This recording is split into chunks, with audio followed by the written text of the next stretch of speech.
Good morning everyone. तो आज हम लोग पढ़ेंगे कक्षा 11 की बुक आरोह का गद्य खंड का पहला चैप्टर नमक का दरोगा। नमक का दरोगा जिसके लेखक हैं प्रेमचंद।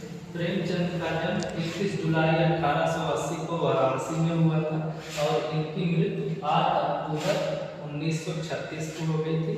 प्रेमचंद को उर्दू फारसी सभी भाषा का ज्ञान था और प्रेमचंद क्रांतिकारी कवियों में से एक है और महात्मा गांधी के असहयोग आंदोलन से भी ये जुड़े हुए कवि थे और भारतीय स्वतंत्रता संग्राम में इन्होंने अपनी रचनाओं के माध्यम से ब्रिटिश सरकार के खिलाफ कड़ा प्रहार किया था, जिसकी वजह से इन्हें कई बार जेल भी जाना पड़ा। और इनकी एक कहानी है नमक का दरोगा। नमक का दरोगा भी ब्रिटिश काल की ही एक घटना है। उस समय भारत में ब्रिटिश का राज चलता था, तो उस समय पे जैसे आजकल इंस्पेक्टर और दरोगा के पदों पर भर्ती के लिए अभ्यर्थियों की लाइन लगी रहती है, उस समय भी जो व्यक्ति नमक का दरोगा हो जाता था तो ऐसा माना जाता था कि इसमें अंधाधुंध कमाई है। तो अंधाधुंध कमाई है जिसके लिए सब लोग चाहते थे कि वो लोग नमक का ही दरोगा बने। तो पंडित बंसीधर नमक के दरोगा के प्रमुख पात्र हैं मुंशी बंसीधर।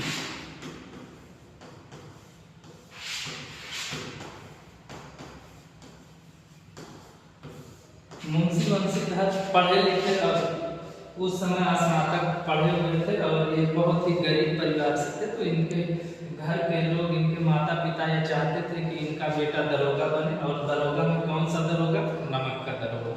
कि बेटा यदि नमक का दरोगा बन जाएगा तो अंधाधुंध कमाई होगी, रिश्वत खाएगा, जिससे हमारा घर परिवार और हमारे घर परिवार के लोगों की जिंदगी संवर जाएगी। बहुत मेहनत करने के बाद मुंशी बंसीधर को नमक के दरोगा की नौकरी मिल जाती है और इनकी पोस्टिंग गांव में ही होती है।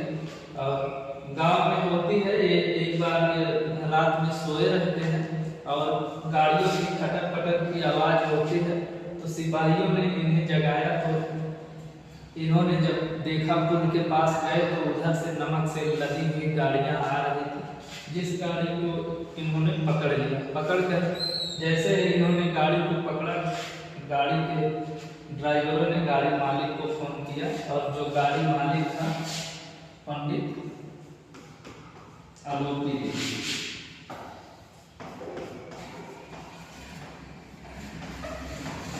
पंडित आलोपी थी उस समय के नमक माफिया।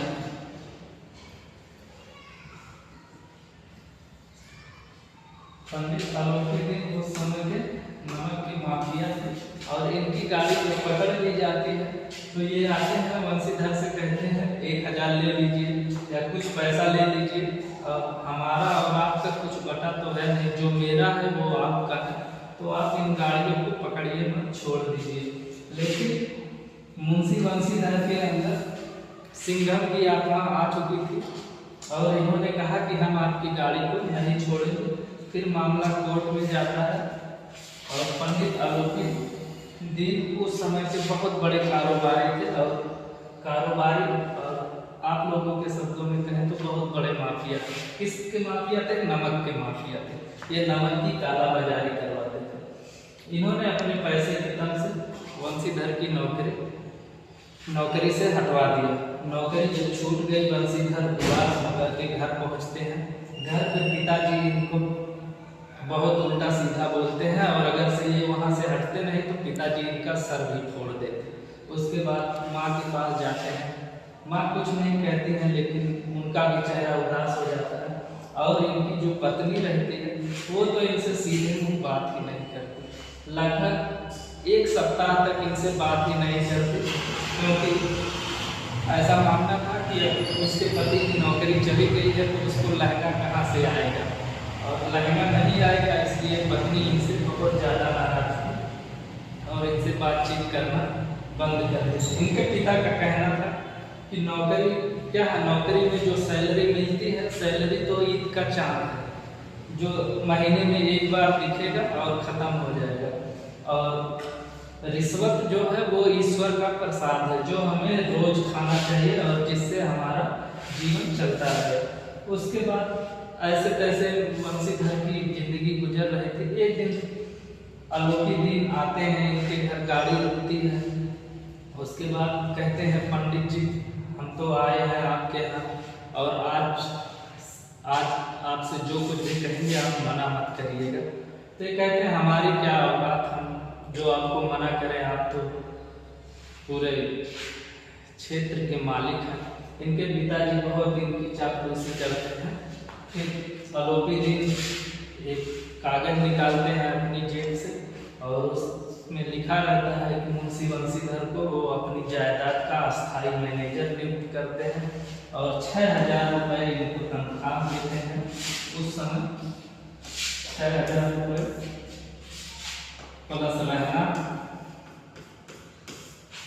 खाना, घर, गाड़ी सब कुछ मिल जाती है पंडित वंशीधर को। तो बेसिकली इस कहानी का एक ही उद्देश्य है कि ईमानदारी, हमें अपनी ईमानदारी नहीं छोड़नी चाहिए। एक न एक दिन हमें उसका फल अवश्य मिलेगा, जैसे वंशीधर को मिला। अलौकिक दिन ने ही उनकी नौकरी छिनवाई थी, अलौकिक दिन की वजह से ही उनकी नौकरी गई थी, और उन्होंने अपने यहाँ ही उन्हें नौकरी पे रख लिया। तो इससे यही पता चलता है कि जीवन में कुछ भी हो, अच्छा समय हो, बुरा समय हो, लेकिन हमें अपने अंदर ईमानदारी रखनी चाहिए, और जो भी कार्य करिए वो ईमानदारी से करिए, नहीं तो मत करिए। धन्यवाद।